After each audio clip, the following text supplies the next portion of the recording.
sem que o saibam, que exigem rompimento. Vivem por conta desses afetos obsessivos sem se darem conta da fragilidade psíquica em que se encontram, como numa corda bamba perigosa. Necessitam urgentemente entrar em contato com sua natureza individual, que, muito embora prescinda de qualquer outra pessoa para existir, só alcança a plenitude nas experiências de contato afetivo. Colocar o foco da vida afetiva numa relação, por mais rica que seja, pode ser alienante, gerando o sentimento de nulidade. 67. Alquimia do amor pessoal. O sentimento de rejeição deve ser combatido pela percepção das possibilidades de inclusão pessoal em grupos referenciais, para os quais serão dirigidas as energias afetivas disponíveis. Esse sentimento de rejeição também decorre de expectativas afetivas não atendidas, gerando cobranças ao comportamento alheio em relação a si próprio. Por esse motivo, a pessoa deve considerar que seu nível de exigência em relação à reciprocidade do outro tem sido alto, portanto inadequado. É óbvio que todos desejam ser atendidos no mínimo em relação ao afeto que dão, porém isso nem sempre é atendido, principalmente quando se doa muito. Doar em excesso significa cobrar em demasia. Quem muito dá muito cobra. Para que o sentimento de rejeição ou de desamparo não se torne superlativo, é fundamental que se entenda que existe, no íntimo de cada ser humano, uma criança não suficientemente atendida em suas expectativas maternais. Essa criança, forjada pelo arquétipo correspondente, configurou-se como um complexo inconsciente que promove o sentimento de desamparo e rejeição. Acolher essa criança, sem projetar no outro o lugar de mãe ou pai compreensivo, é o antídoto ao sentimento de rejeição e desamparo. A cobrança à retribuição afetiva vem da transferência que normalmente se faz, de forma inconsciente, sobre o outro, colocando-o como o pai ou a mãe ideal. Há este mecanismo automático de projetar a mãe ou o pai idealizado, de construir uma criança interna carente, de transferir a alguém aquele papel não correspondido e de sentir-se rejeitado ou desamparado é que chamo de alquimia do amor. Tudo isso se mistura no inconsciente sem o controle da pessoa, porém a serviço do próprio desenvolvimento da personalidade. Todos devem se perguntar o que esperar dos outros, isto é, que personagem interno está projetando no outro, transferindo-lhe responsabilidade em se comportar de uma forma idealizada, sem que disso ele se dê conta. Quando a pessoa sintoniza por demais com esse complexo infantil, torna-se exigente da atenção do outro e tende a considerar que tem direito a tudo inconsequentemente. 68. Adenauer Novaes deve compreender que sua criança deve ser acolhida pelo adulto que também tem dentro de si, sem exigir que outrem o faça. Em geral, o depressivo se sente órfão e carente. Muitas vezes tal sentimento aparece no formato de ideias derrotistas e na exigência de atenção maior por parte dos amigos, demonstrada nos ciúmes desnecessários. A vida impõe rotinas e obrigações repetitivas. Com o tempo, as atividades inicialmente prazerosas vão se tornando enfadonhas, chegando a se tornar pesadas e desgastantes. Quando se trata de atividades essenciais à vida da pessoa, a motivação de fazê-las geralmente retorna sem prejuízo algum, de tal forma que os momentos de desprazer são menores e cíclicos. Quando são atividades menos importantes, a pessoa começa a fazê-las em intervalos mais dilatados ou adiam sua execução até o limite da necessidade. Vai desleixando até quanto pode, mesmo percebendo seu descuido. Os pequenos detalhes vão ficando de lado, à espera de que algo maior e melhor aconteça. Adiar compromissos passa a fazer parte da conduta normal, tanto quanto a tentativa de lhes reduzir a importância ou de eliminá-los. Os obstáculos, antes superáveis e considerados desafios, tornam-se reais motivos para não prosseguir com determinadas tarefas. preguiça e ócio estão sempre presentes. A energia motivadora da vida está sendo requisitada para outro objetivo, porém imperceptível. O inconsciente retira a energia da consciência, num movimento inverso ao da vida, sem o controle do ego. Desestímulo, desesperança, dúvidas quanto ao futuro, medo de que algo estranho e incontrolável aconteça, integram o repertório de pensamentos nesse estado. Os domingos, antes desejados para o lazer, passam a ser tediosos e longos demais. A consciência parece estar perdendo as forças e entregando-se a um ciclone que lhe absorve o entusiasmo natural. Esse processo é lento, pois nem sempre se tem consciência precisa de quando começa. No íntimo parece existir uma preocupação com o vazio existencial, não mais preenchido com as coisas cotidianas. Creio que sempre existiu 69, alquimia do amor, esse vazio, encoberto pela vida externa, porém agora ele é necessariamente presente, impondo-se à consciência. Aquela motivação para a realização das atividades rotineiras está sendo requisitada para a compreensão do vazio existencial e seu consequente preenchimento com um sentido profundo. Sem prejuízo da execução de tais atividades, a pessoa deve, para não entrar em depressão, entrar em contrição, entrar em contato com sua essência íntima e encontrar uma razão maior e transcendente para viver. A vida está pedindo um novo significado.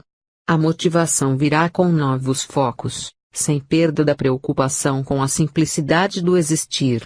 Um outro fator que contribui para a entrada na depressão é a descoberta de uma doença grave ou a permanência por longo tempo com ela. Uma doença grave é uma ameaça de morte, portanto altera todo o psiquismo consciente, favorecendo a emersão de complexos inconscientes. A ideia da morte pessoal afeta a consciência ainda não madura para a compreensão do fechar ciclos. A perspectiva de a doença levar à morte física altera a esperança da concretização de projetos de vida e desestabiliza a vida emocional da pessoa.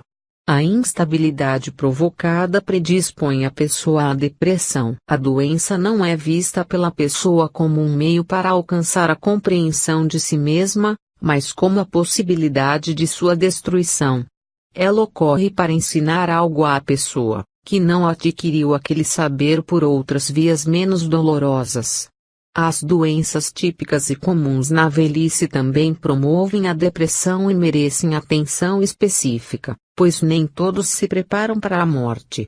Doenças crônicas, com as quais a pessoa convive há muito tempo e que não levem à morte, limitam a vida e também podem ser causadoras de depressão.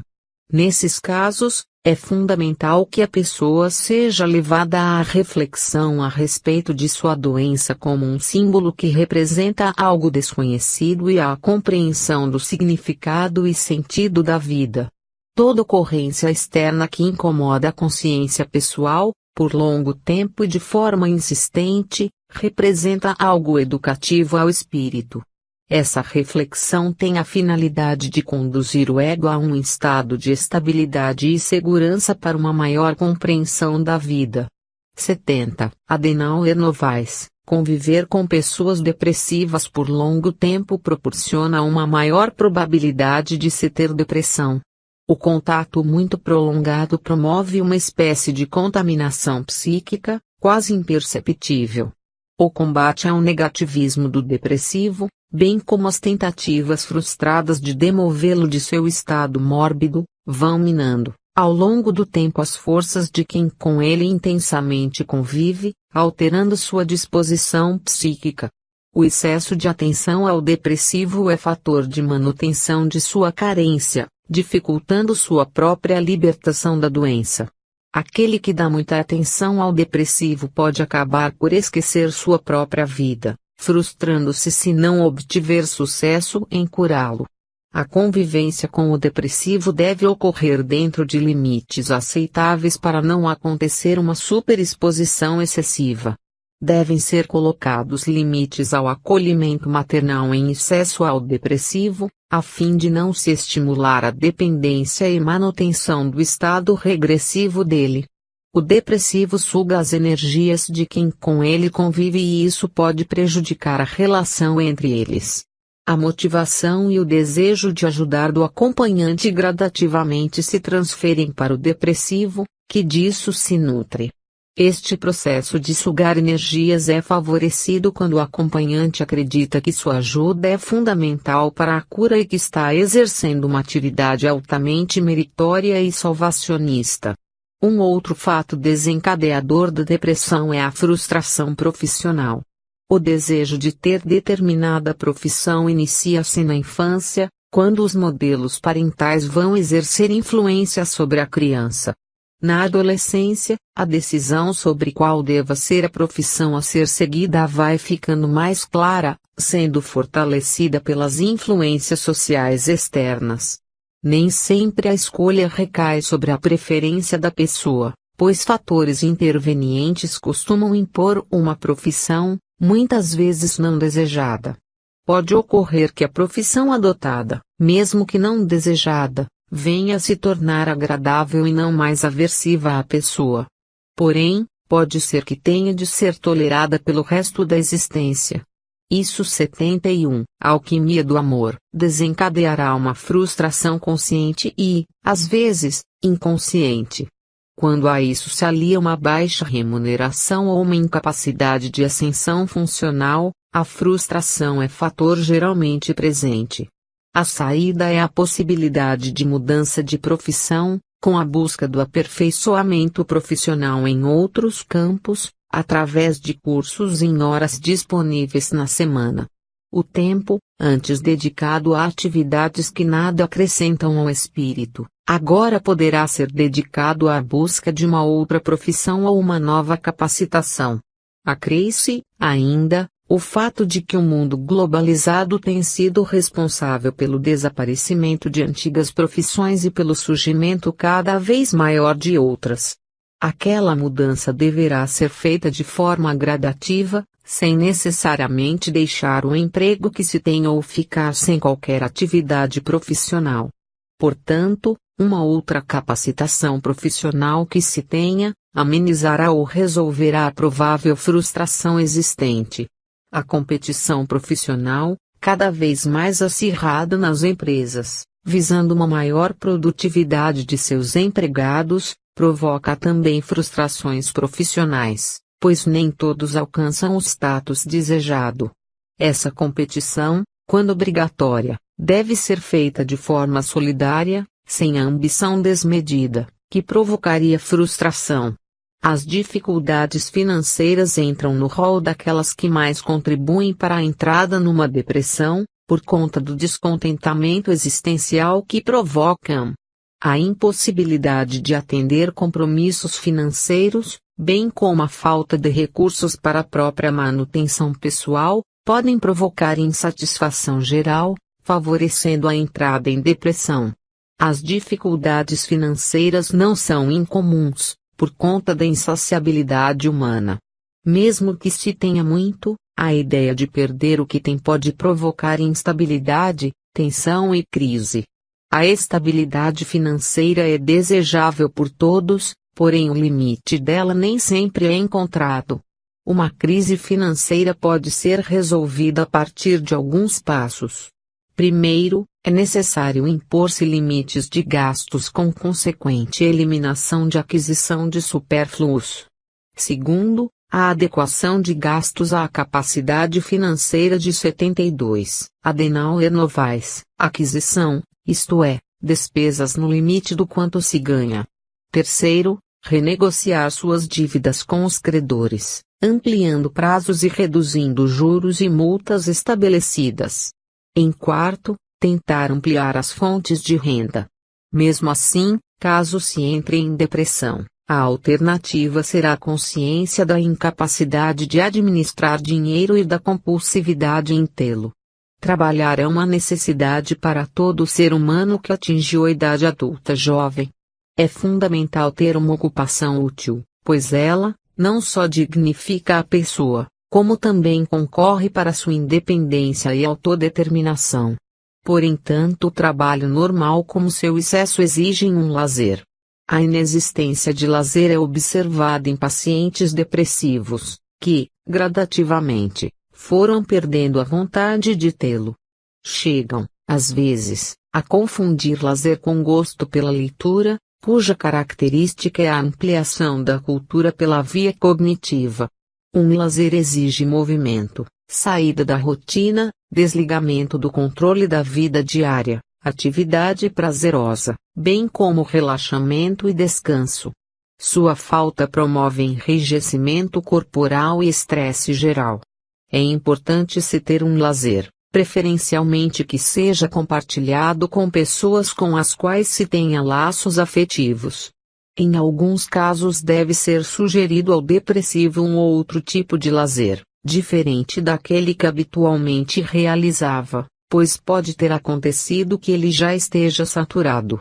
Há relações familiares que geram os mais diferentes tipos de tensões, que interferem sobremaneira no estado de humor e na vida psíquica em geral da pessoa. Sua ação não só incomoda quando ocorre a tensão, como também durante as diversas atividades rotineiras da pessoa. A influência na vida psíquica se dá a curto, médio e longo prazo, provocando instabilidade emocional e desgaste físico. Quando existem em família relações interpessoais conflitantes, a tensão é imediata e se torna intensa pela obrigatoriedade no convívio. Inimizade entre irmãos, entre parceiros ou entre pais e filhos provocam tensões e favorecem predisposições mórbidas. Uma delas é a depressão.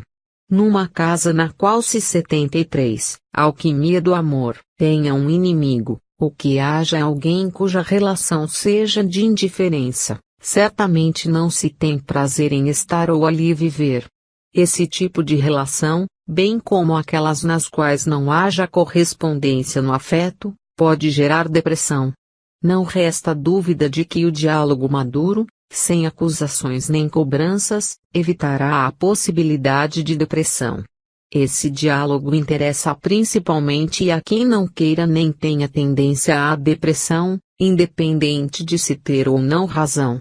Há também relações que, pelo grau de complexidade em que se estruturam, principalmente quando são amorosas, podem ser causadoras de depressão. Relações homossexuais, de amantes, com grande diferença de idade entre ambos, com grande diferença de nível intelectual, de etnias diferentes, ou que sofram qualquer tipo de discriminação social, são mais propensas a tensões predisponíveis à depressão. O esforço em aceitar a discriminação social desgasta e enfraquece as forças da pessoa, muito embora possa se constituir num desafio motivador à relação. É necessário que os dois estejam bem sintonizados para que o preconceito seja vencido e não seja ampliado quando o casal estiver atravessando algum tipo de crise pertinente a todo tipo de relação amorosa. Evidentemente, a personalidade do indivíduo, isto é, seu caráter, terá influência decisiva para que a depressão se instale ou não. Personalidades frágeis, diante de situações exteriores difíceis, certamente sucumbirão a caminho da depressão. Fundamental é o amadurecimento da personalidade para enfrentar tais situações.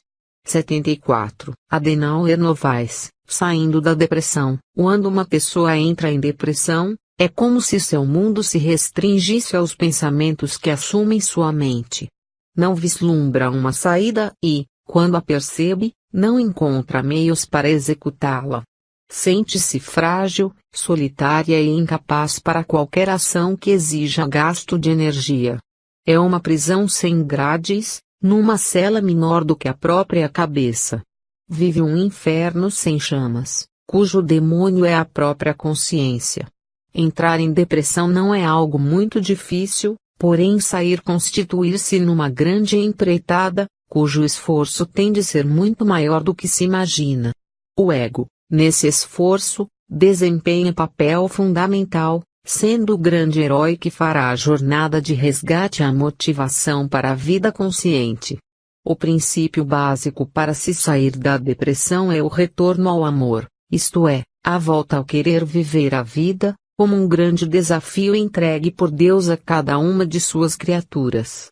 O amor a si mesmo, exageradamente vivido, conduzido inadequadamente para conteúdos inconscientes, deverá ser, para se sair da depressão, direcionado às propostas do self. É necessário também interferir na alquimia interna, sugestionando-se a crença em sua própria capacidade de superação de qualquer tipo de desafio, pois não há limites para o querer humano. A depressão não deve se tornar maior do que a própria existência da pessoa. Todos os fatores que interferem no 75, a alquimia do amor, processo de promoção para a vida devem ser revistos por aquele que deseja sair da depressão. Para sair dela, o depressivo deve conscientizar-se de que é possível deixar de ser doente, solicitar ajuda a alguém experiente, reduzir seu nível de exigência afetiva, aceitar ser medicado quando necessário, descobrir o núcleo de sua depressão, voltar-se também para a vida externa, rejeitar qualquer forma de limitação autoimposta, trabalhar mágoas conscientes, aumentar seu nível de humor, enfim, querer realmente viver. Evidentemente que o depressivo já deve ter tentado várias formas de resolver sua situação, sem o sucesso desejado. Em realidade, ele não vê saída possível, e prossegue sua vida abrigando pensamentos cíclicos derrotistas. Dia a dia vai perdendo o ânimo, sem acreditar mais na possibilidade de encontrar uma solução. Perde a esperança e acha que a vida é assim mesmo. Parece se acostumar a ser e a estar assim, naquela maneira mórbida de viver. Necessita acreditar que é possível deixar de ser depressivo e que isso requer tempo e transformação interior. Alguns passos terão que ser dados. Ele tem que se dar uma chance à própria capacidade de superação de qualquer desafio na vida. Sua depressão ocorre porque ele pensa que a vida é de uma determinada maneira. Deve acreditar que há outra, ou muitas outras maneiras de entender a vida e de vivê-la. É possível curar-se sozinho da depressão. Quando se tem consciência de suas causas, determinação, motivações externas consistentes, boa autoestima, força de vontade firme e um ego suficientemente amadurecido, consegue-se sair da depressão, mesmo que com certa dificuldade. Na grande maioria dos casos o depressivo precisa de ajuda e, muitas vezes, especializada. Quando não especializada, pelo menos de alguém que saiba lidar com a doença e que tenha conhecimento de seus principais sintomas. O papel da pessoa que ajudará o depressivo será o de um conselheiro e, simultaneamente, de um questionador, que irá gradativamente fazendo-o entrar em contato com as causas de 76, Adenauer Novaes, sua depressão, contribuindo para que ele as enfrente sem medo. Os questionamentos servirão para que o depressivo tenha maior clareza na percepção dos fatos por ele interpretados e que, por esse motivo, causaram sua doença. Sua equivocada ou inadequada interpretação deve ser ressignificada, à luz de novas considerações levantadas pela pessoa que o auxilia no processo de cura. Tais considerações devem atingir um sentido profundo e simultaneamente transcendente, a fim de não permanecer na superficialidade, à semelhança do significado anteriormente dado pelo depressivo. É equívoco dizer ao depressivo para esquecer, pois, se isso fosse possível, ele já o teria feito. Além do mais, não se deve esquecer o passado não resolvido, senão ele fica latente incomodando psiquicamente a pessoa. O passado deve ser resolvido, isto é, compreendido, ressignificado e trabalhado para que dele não fiquem ressalvas na vida consciente. Tais ressalvas incluem a culpa, a mágoa, o sentimento de perda, o ódio a alguém, a dúvida insidiosa, dentre outras. Quem ajuda um depressivo não deve deixar de lembrá-lo que não irá viver por ele, nem se tornar seu pajem o tempo todo. Deve ter grande dose de paciência e de persistência. Para sair da depressão, a pessoa deve entender que entrou num estado no qual sua exigência afetiva se torna maior.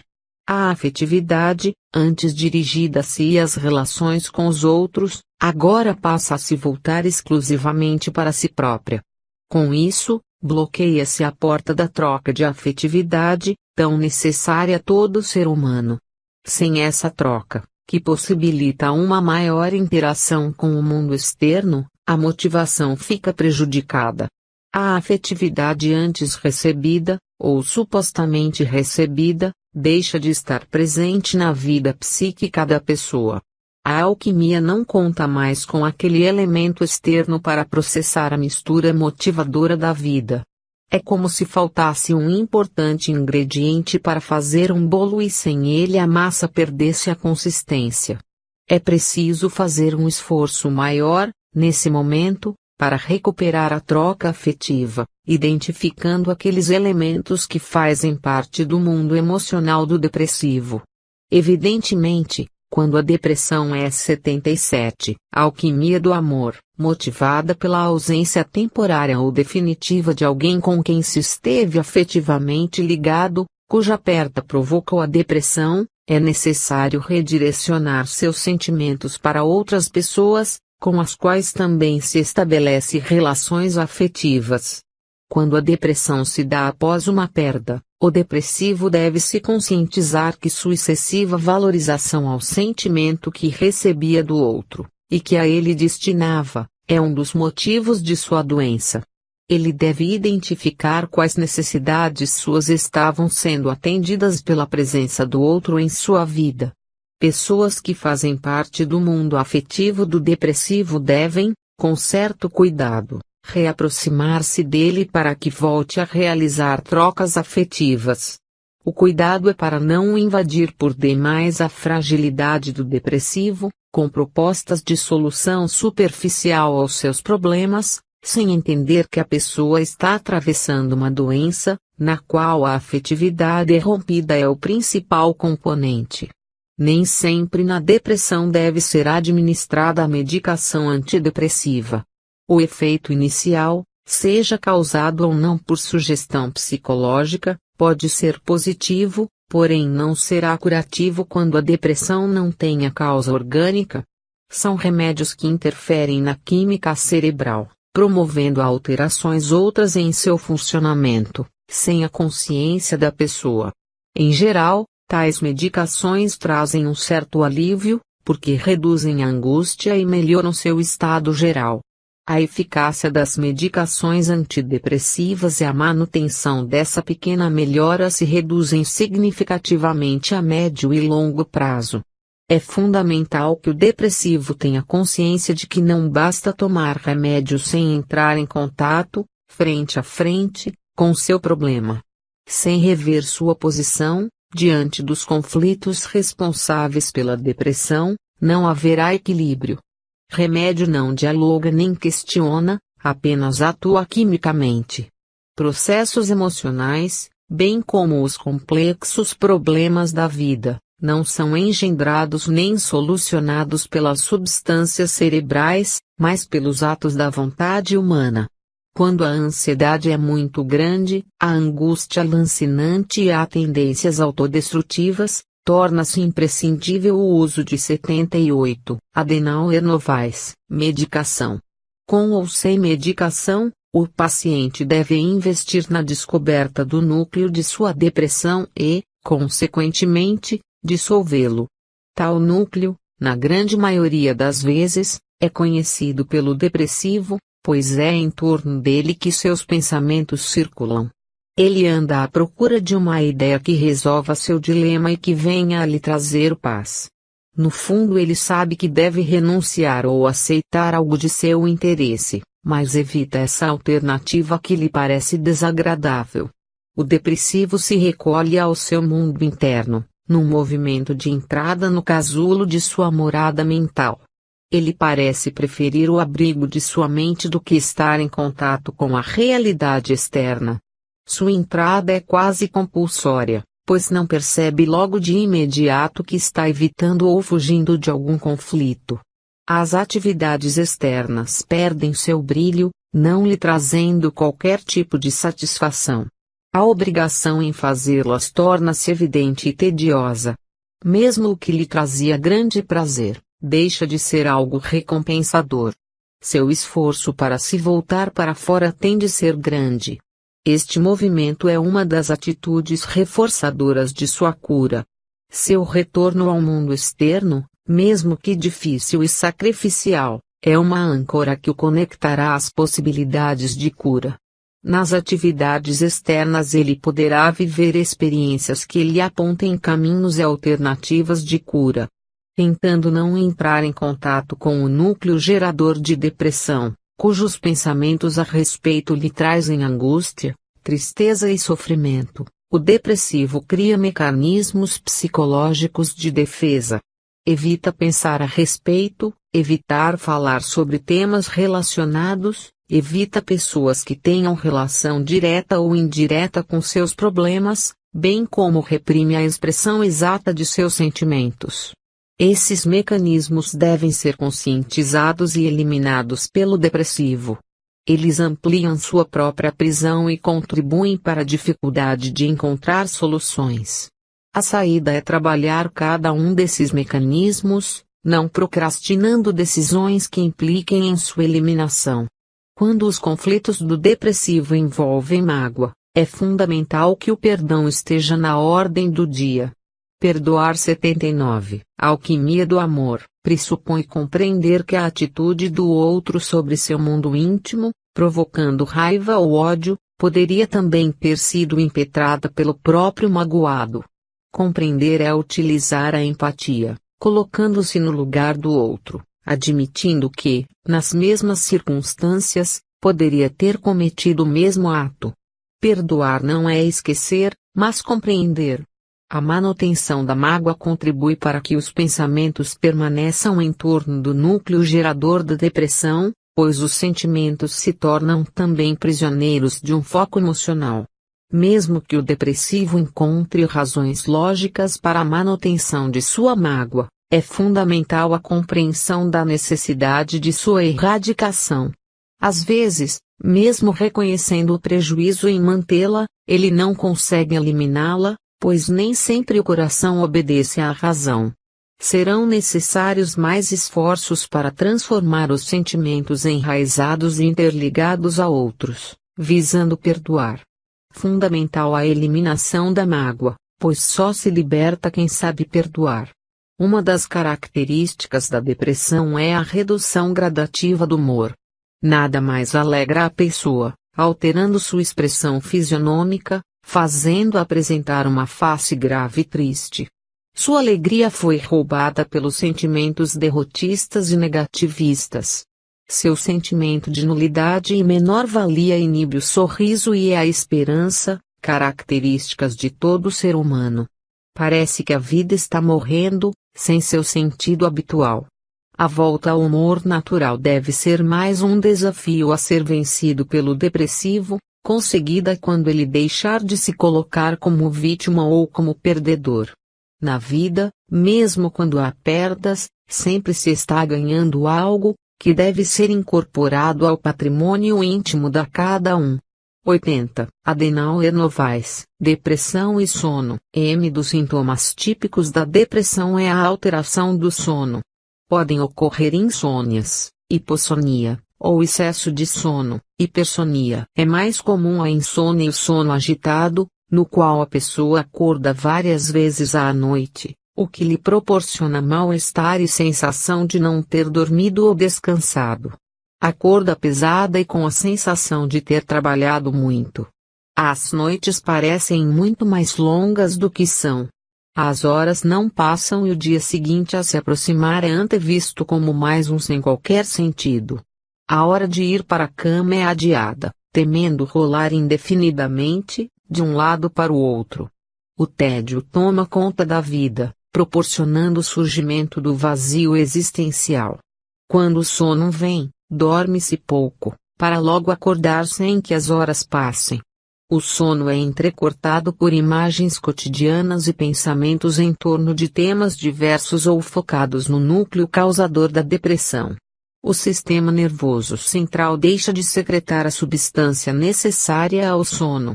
Isso provocará um grande desgaste ao corpo, que não terá suas horas necessárias de descanso. O depressivo involuntariamente evita o sono pelo excesso de atenção em seus conflitos. Ao mesmo tempo em que deseja esquecer, pretende inconscientemente encontrar uma solução para aquilo que o atormenta. Ao dormir, pensa demais em seus 81, alquimia do amor, problemas ou em questões que lhe parecem relevantes demais. Usam a cama para laboratório de solução teórica de seus conflitos. Algumas vezes sua insônia é provocada por influência espiritual. De alguma forma, ele pressente que, ao dormir, se deparará com espíritos que o atormentam durante seu desprendimento natural provocado pelo sono. Tenta evitar ou adiar tal encontro, até o limite de suas forças. Quando consegue dormir, não sai totalmente do corpo físico, permanecendo junto a ele para não ser molestado por aqueles espíritos. Para combater sua insônia, efeito colateral de sua depressão, ele passa a tomar soníferos, cujos efeitos no organismo tornam-se piores do que a própria insônia, pois desequilibram os ciclos hormonais naturais. Intoxica o organismo de antidepressivos e de estimuladores do sono, quando não toma outras drogas, cuja associação promove transtornos orgânicos, só resolvíveis a longo prazo. O dia seguinte torna-se sacrificial pela falta do repouso natural do corpo.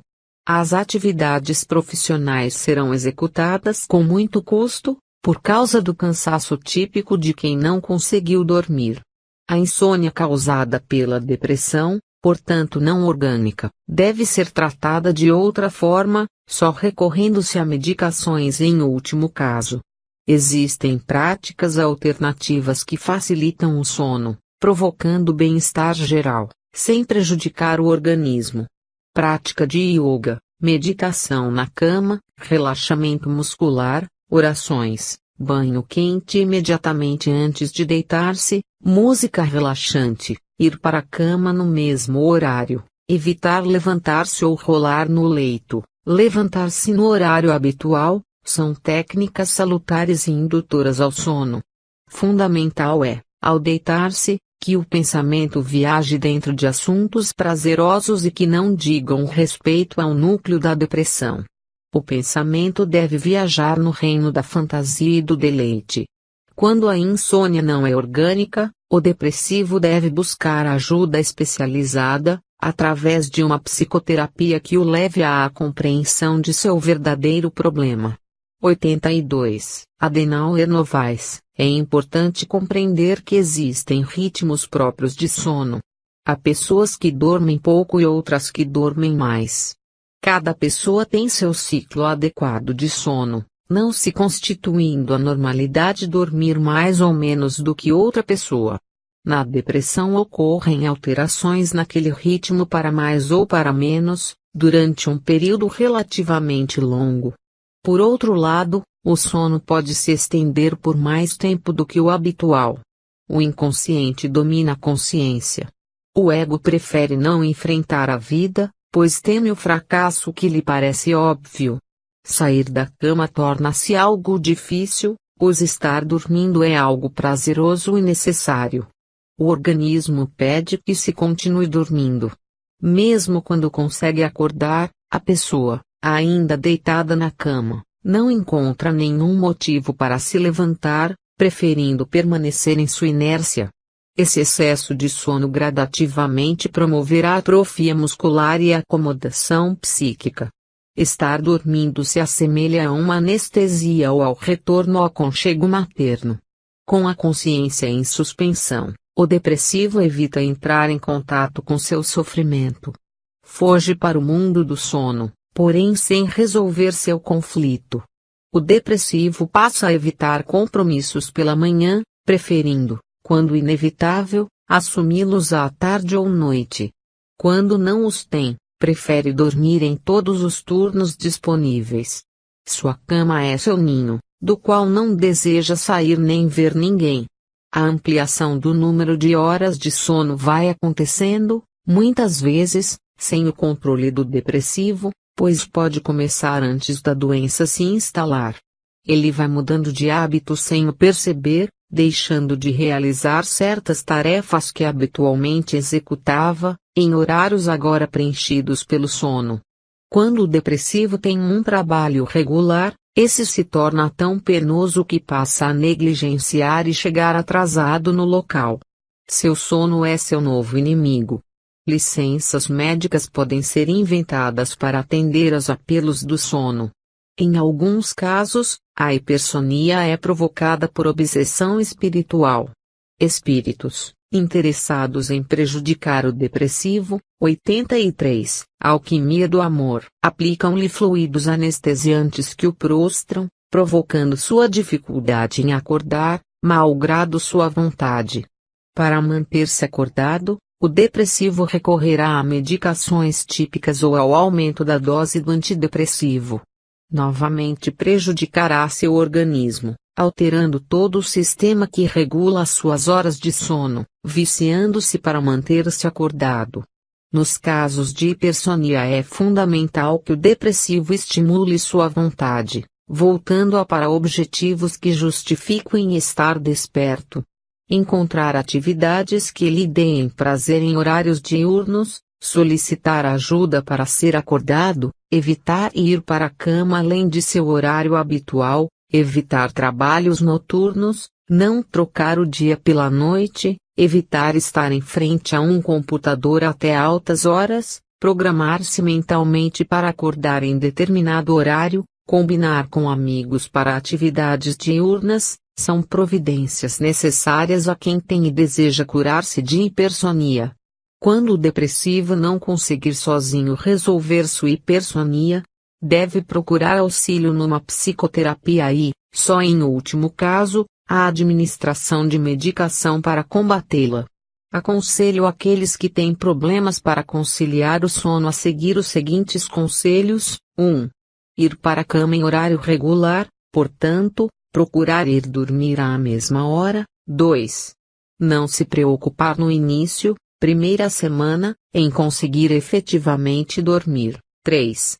Evitar iniciar a tentativa de dormir após a meia-noite. 4. Não esperar o sono chegar ou estar cansado para ir para a cama. 5. Tomar um banho imediatamente antes de deitar-se para dormir. 6. Fazer orações ao deitar-se. 7. Não pensar nas atividades realizadas durante o dia, nem tampouco nas que deverá executar nos dias subsequentes. 8. Em hipótese nenhuma deve pensar no foco de seu problema, causador da depressão. 84. Adenauer Novaes. 9. Pensar numa situação hipotética extremamente relaxante, a qual gostaria de estar vivendo, isto é, pensar numa fantasia que deseje realizar. 10. Fazer exercícios de meditação ou imaginação criativa. Um dos exercícios que costumo recomendar, enquanto a pessoa está deitada esperando o sono, é: imagine que você está saindo de sua casa ou apartamento e que na porta da rua encontre uma pessoa simpática, alegre e que lhe é desconhecida. Ela o convida a ir ao outro lado da rua, parando em frente a um portão verde. Com um simples gesto que ela faz, o portão se abre e ela o convida a entrar. À sua frente, ela caminha em direção a um imenso campo verde, que lhe parece muito agradável. Depois de algum tempo de caminhar em silêncio, ela chega com você a uma árvore frondosa e alta em frente a um lago de águas muito límpidas e calmas. Embaixo dessa árvore há um banco de 2 lugares. Ela pede a você que se sente ao seu lado. Em seguida começa a falar sobre sua vida e seu destino, de forma tranquila e saudável. Diz que você não se preocupe quanto ao futuro, pois, mesmo sendo envelhecer algo natural ao corpo, você viverá bons momentos até que esse venha a acontecer. Diz que a vida está pedindo que você enxergue o quanto há por viver e realizar e que isso acontecerá de forma gradativa. Pede que você não se apequene por tão pouco. Diz que estará ao seu lado, acompanhando durante o seu sono e, sempre que for dormir e chamá-la, estará presente. Pede que você permaneça algum tempo ali sentado em frente ao lago, meditando sobre a grandeza da vida e de Deus. Diz que sairá dali naquele momento e que você deve fazê-lo, sem pressa, quando quiser. 85. Alquimia do amor. A melancolia. Melancolia é um sentimento de tristeza profunda, de vazio interior e de falta de algo muito importantes, dentro de si mesmo, que se perdeu. Costuma ocorrer na depressão, sendo acompanhada de dores torácicas e ânsia de choro. Causa mal-estar e baixa total do humor. É mais comum nas mulheres, principalmente quando enfrentam perdas e rejeições. Enquanto a tristeza é um sentimento comum ao ser humano, quer esteja em depressão ou não, a melancolia é uma ocorrência ocasional. Ela é componente sempre presente na depressão e provoca um mal-estar por vezes insuportável. Acompanhei um caso de uma advogada solteira de 45 anos, que sempre viveu na casa de sua mãe, muito embora tivesse independência financeira suficiente para ter a sua própria. Teve poucos e mal-sucedidos relacionamentos amorosos, pois se queixava de não conseguir alguém de quem efetivamente gostasse. Trabalhava num escritório de uma grande empresa. Seus colegas tinham o hábito de convidá-la a sair no último dia de trabalho na semana, a fim de comemorarem mais uma boa jornada. Deixaram de fazê-lo após sucessivas negativas dela, que sempre alegava cansaço, além de outras ocupações familiares. Porém, todos sabiam de antemão que seu problema era a falta de vitalidade psíquica, isto é, falta de vontade de viver. Ela era vista como uma pessoa triste e sem motivação para viver. Não era 86. A Adenauer Novaes, inicialmente depressiva, mas melancólica, reservada e de poucos amigos. Sua depressão só veio acontecer de fato, após a morte da mãe. Sua melancolia era causada por um forte sentimento de inutilidade e de culpa, desde que sua mãe morrera há 11 anos. Quando sua mãe adoecera, 2 anos antes de falecer, ela se fechou para o mundo. Dedicara-se a ela para que não sofresse.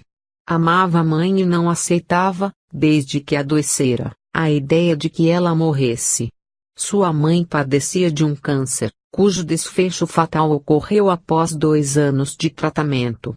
Ela sofreu muito com a morte da mãe, tornando-se depressiva e melancólica. No fundo, culpava-se pela morte da mãe, achando que poderia ter feito mais por ela e que deveria tê-la amado mais. Sentia saudades e uma profunda gratidão pelo que a mãe fez por ela, dando-lhe uma boa educação e muito amor. Sabia ser grata à mãe, mas achava que fizera pouco por ela. Queria-a de volta para não sentir culpa. Era mais altruísta de sua parte pensar no retorno da mãe e no pesar de sua morte, do que aceitar que todos um dia devem deixar esta vida. Sua melancolia representava sua incapacidade de aceitar a morte e entender sua providência. Rejeitava a ideia de que era importante aceitar a morte de sua mãe, para que se libertasse de tamanha culpa. Não entendia que já tinha retribuído o amor recebido.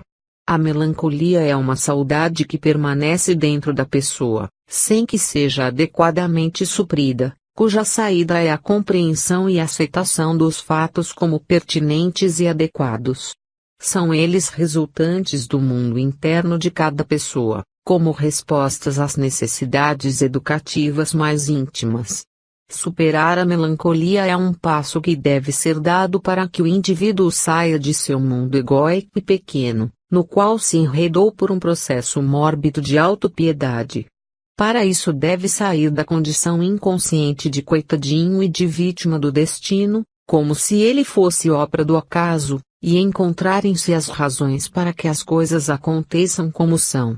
Viver de acordo. 87. Alquimia do amor, com um sentido interno que coloca os fatos, simultaneamente como consequentes e como antecedentes ao pensar e ao querer. Os fatos antecedem o querer, pela própria exigência da vida, tanto quanto correspondem ao que se deseja,